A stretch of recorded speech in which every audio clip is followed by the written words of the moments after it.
Could you please explain the concept behind decentralized finance in layman terms and how it is revolutionary in nature? What are the downsides of it?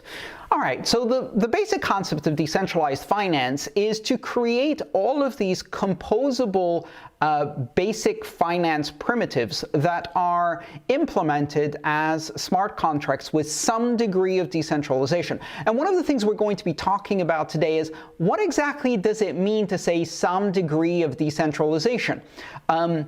There's a balance to strike in how decentralized a platform is between fully decentralized, where no one has any control, and if something goes wrong, all of the funds go poof, as we saw with the DAO, to somewhat decentralized with some governance overrides, maybe an escape hatch for when problems happen to shut down the smart contract and refund funds, and of course not so decentralized when there are effectively management keys that allow all of the functions of the smart contract to be overridden by a small number of parties.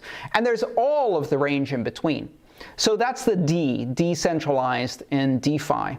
Of course, the Fi part means that this is primarily focused on financial products, and that means lending, investing, borrowing, of course, saving, implementing various forms of currency, tokens, non-fungible tokens, various forms of asset-backed tokens and things like that, crowdfunding and crowd raising or fundraising mechanisms such as what are they called? Token bonded curves. Yes, that's the fancy term used in the Ethereum space. And for the most part, we're talking about DeFi as a function that has come out of the development of Ethereum. But of course, DeFi isn't restricted to Ethereum, quite the opposite. DeFi is an entire industry.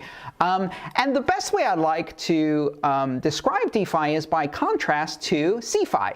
CeFi, of course, is centralized finance. That's when somebody else takes your money, abuses it to implement political favors in their benefit, and then charges you for the privilege of them holding your money.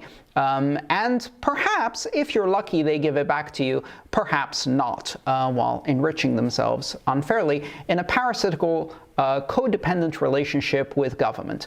That's CeFi. So DeFi really can't fail unless it becomes CeFi, because CeFi is already an incredibly damaging parasitic system that plagues our planet.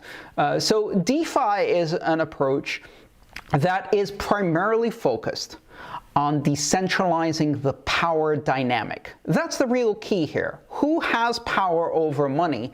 And by decentralizing power over money, what opportunities does that give people to have better relationships with their money and not be exploited, as well as how does that increase access to financial services by disintermediating all the gatekeepers that prevent and limit access to financial services, effectively banking the unbanked or debanking all of us.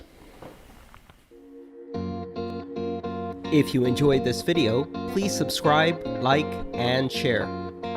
All my work is shared for free, so if you want to support it, join me on Patreon.